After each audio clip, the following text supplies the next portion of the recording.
Your thoughts is your thoughts become the vehicle for the soul. They also become the detonator for this body. You realize at a certain point it's time for you to say, okay, I have to go to a higher frequency or a lower frequency or remain the same. If you get caught up in the fact that, oh yeah, I got to go back and do this, well, you will come back and get a body, but you're not necessarily going to come back and do what you actually thought. That's a part of the rules of coming back.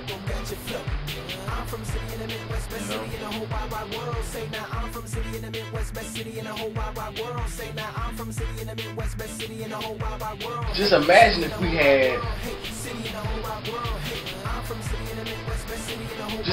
if we had a system, if you will, if it would tell when a crazy person was entered into the earth.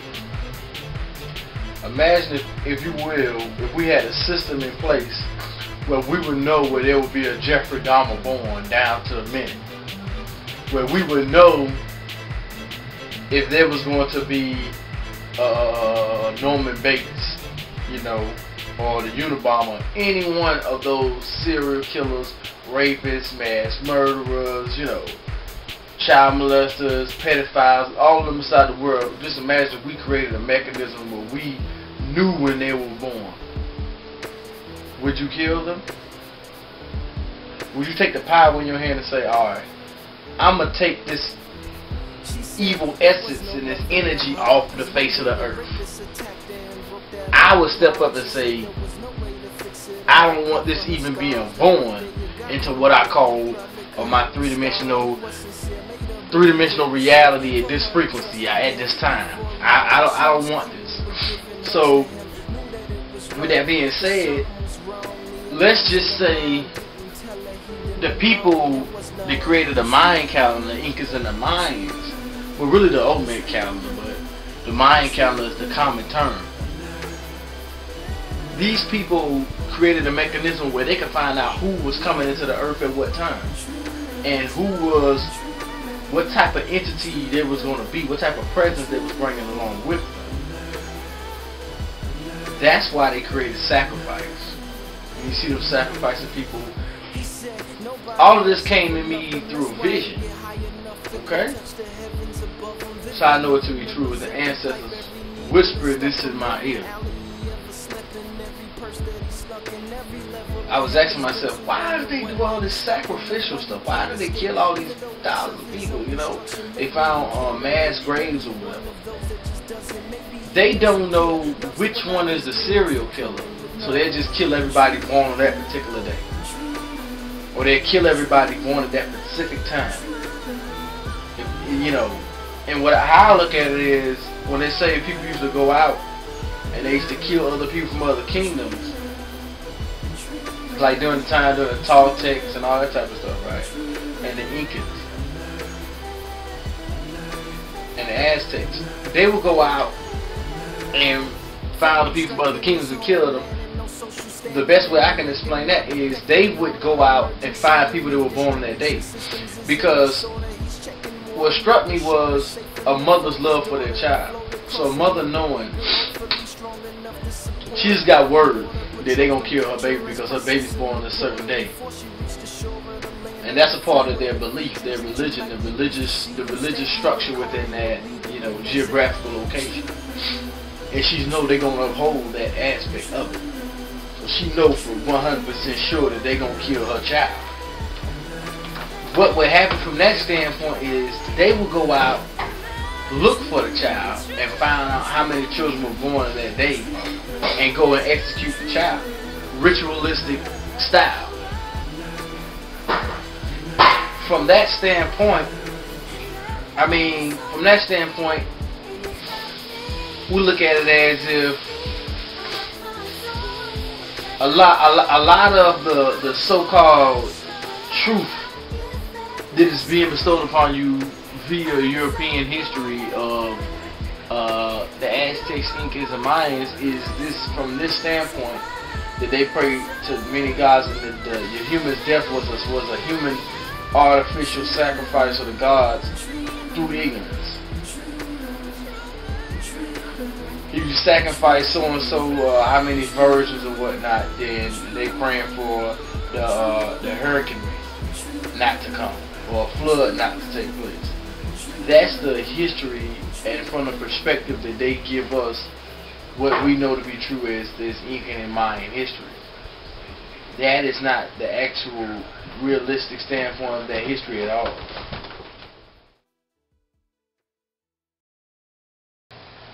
The Olmec calendar, which is formerly known as the Mayan calendar, is so-called predicting the 2012 Doomsday Report. Well, if one was to take upon further research, one would find out that that is not even the date that the world is supposed to end, because the dates that our time scale is based upon the Gregorian calendar. The Gregorian calendar came from the Julius calendar, okay, which is all the months are named after individual men within the Greek culture and the Greek mythological gods, such as January comes from the Janus god, the god of festivals and festivities. August comes from Augustus Caesar. July comes from Julius Caesar. You know, October comes from Octavius Caesar. You know, that's why none of the dates align. Really, we had 13 months to a year because this woman has 13 cycles. The scale of time was based off the black woman. And from that point or whatever, that's how you get 28 days, because 28 times 13 is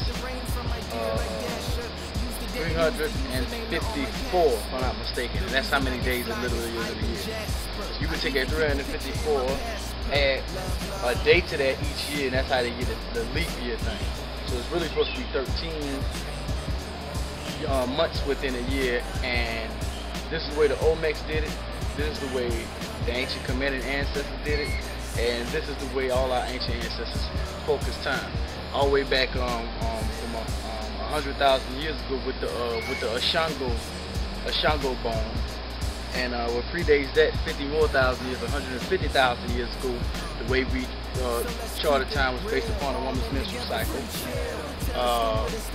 Reason being that we can't always see the sun, but we can always see the woman in her womb, and therefore we can always jot down the cycles of that. So that's how we created the lunar calendars.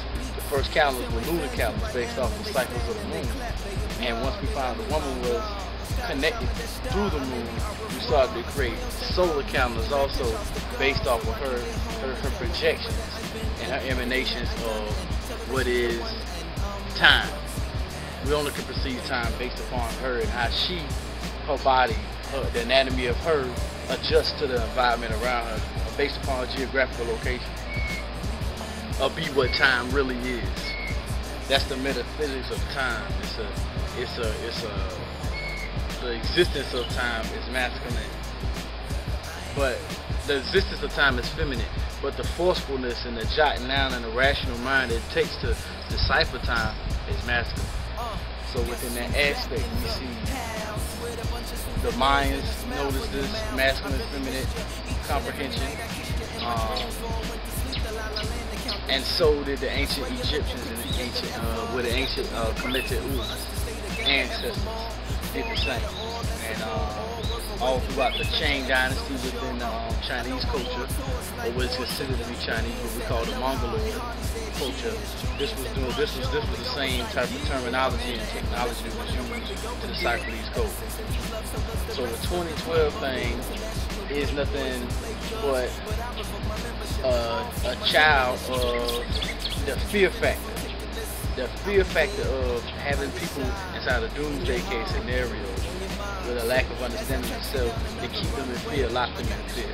And fear is something we traumatize you so your soul will be upon this coming back of the karma of keep coming back to the third dimension to keep this whole thing afloat. So they lock you, unlock the fear, perpetuate bliss, gracefulness, godhood, then all of this will disappear.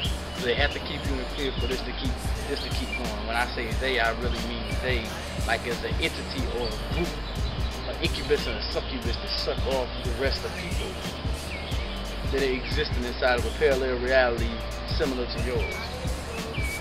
So that's the best way I can go with the 2012 Mayan thing, which is really the Olmec calendar. Because the Olmecs were there to jot down the information. The Mayans came at a later date. The grandchildren and the great-great-grandchildren of the Olmecs produced what we formerly know today as we would call the Mayans. So everything you see around you, just realize that time is under a perception.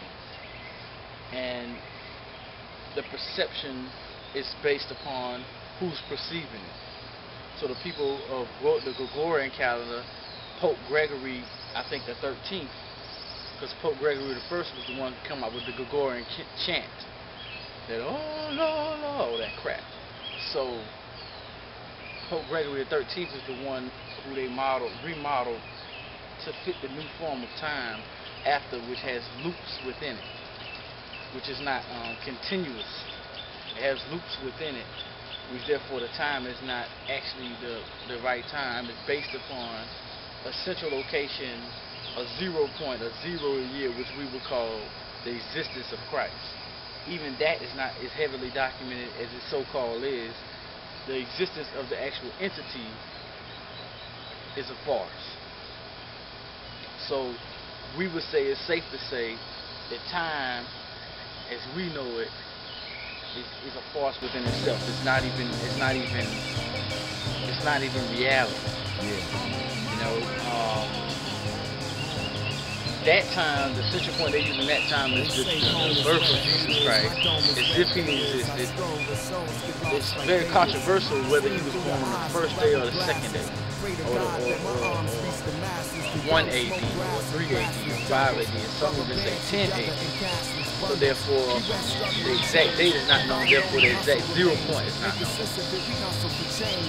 So we take that into accountability as if we have to add into the date. If you do actually believe that there is a planetary alignment, which already took place on May the 5th, 2000, and 4 of the major planets align with each other, Jupiter, the Earth, Venus, and Saturn, they align with each other.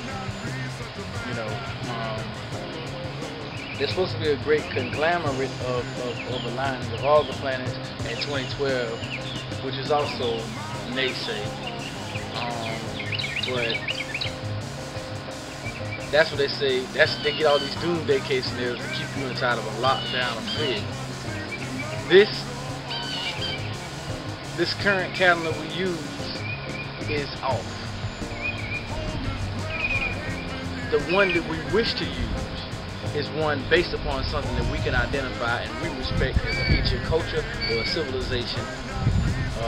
One may pick ancient Kemet to be the foundation and the central point of our next calendar, which we would say after the founding of Kemet, or after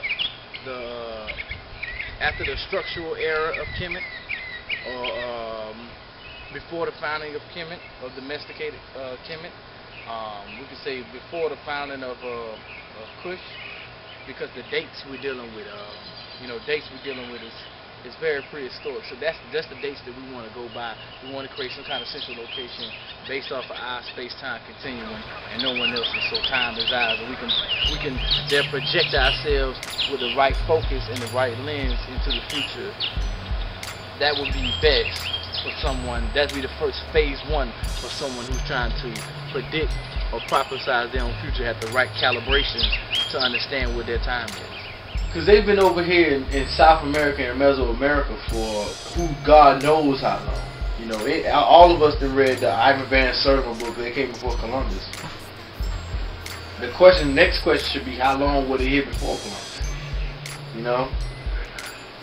Because when they carbon date some of those Olmec heads, they reach dates like 1500 BC. But I'm beginning to think something wrong with their carbon testing tools, or they coming up with these figures and these dates.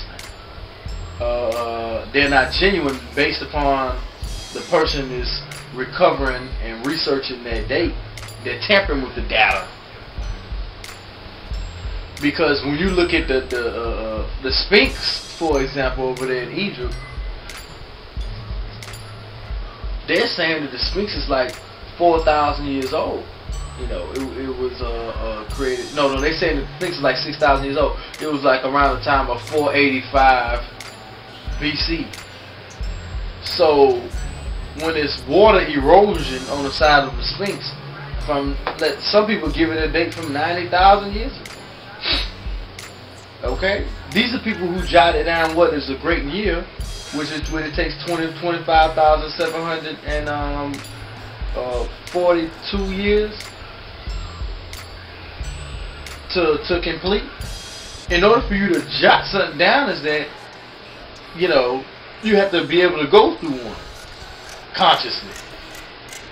And if you went through one consciously, you're not just going to jot it down after the first one, because you don't know whether that's the end. So it'll have to repeat itself. And you say, oh, that must have been the end, because here goes the end, and here goes where it started back at, according to our data. So in order for you to create and make a chart that's that long, it would have to be based upon you being here more than 24,000 years. It would have to be 2 great years, which would be like 52,000 years. That's a close. It's a safe to say number.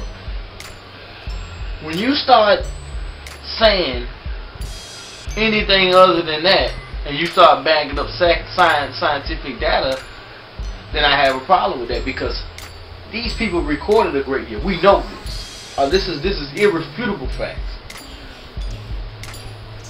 You have to have.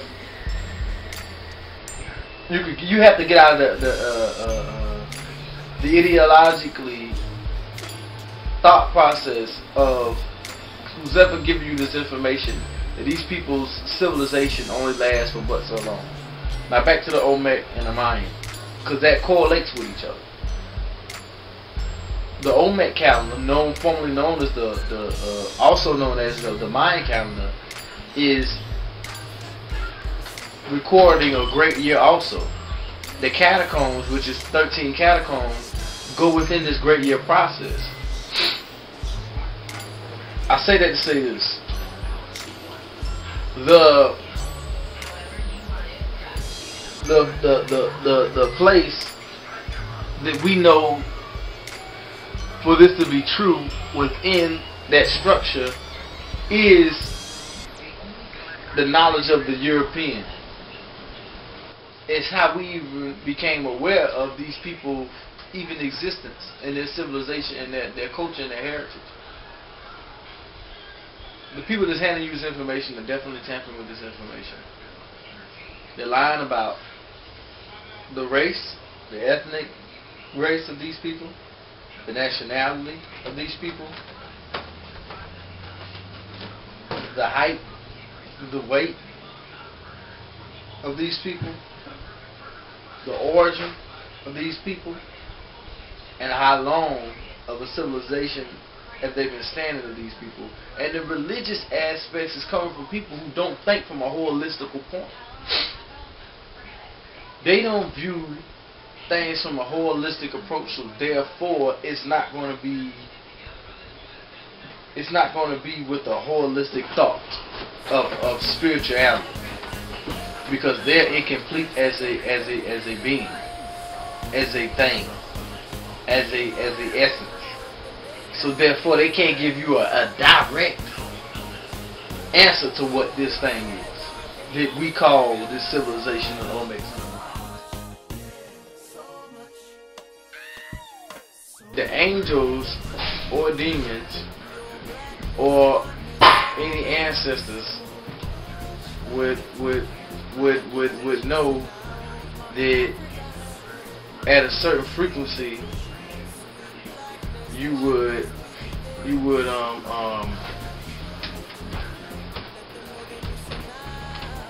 be God manifested in that lower state. When you came down here, you signed such agreement to play the game. The game is I will not remember. I will not remember where I came from. And I promise I can go back to a state similar to once where I was.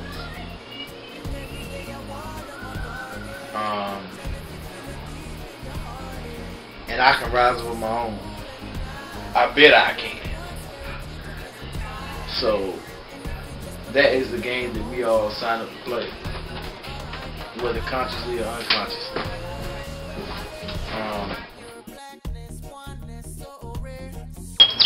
Basically, what's hood? I was asked that question, what's hood? Hood, gangster, the daily routine of someone who's supposedly a goon. Coon is a word that was used to describe so-called African Americans or Moorish Americans during the turn of the 18th century, no, the 20th century. And it came from the Coon clans. They used to wear, the chiefs used to wear raccoons on their head. Now this became synonymous with people like David Bowie and the frontiers or whatever. These frontiers who was killing these Indians or whatever throughout the land, they began to wear the accoutrements of the things and the people that they were killing. So that term is where you get the old coon. Okay. It also could stand for a person that later is greater in years. Now, if you put a G on that, you get goon. So, goon, the birth of the goon era, came from this rapper formerly known as Plies within Florida. And within Florida or whatnot. And that's how you get the whole goon case scenario. So, it's deeper because the word Ogun, Oshun, is a god within the Yoruba belief in West Africa. So if they call upon Ogun or Oshun, that could be acceptable, and in the metaphysics of it, that's exactly what they're doing. But the mental state of what they call the term goon is basically highly disrespectful, earns you more goon degrees. You know, the common stuff today inside of hip-hop America. No respect for the future. No connection to anything which is culturalistic or has anything to do with heritage or anything to do with nationality. A complete severing disconnection to African culturalistic concepts, ideas, and religious views, or anything that is culturally centered. A complete severing, a disconnection from that.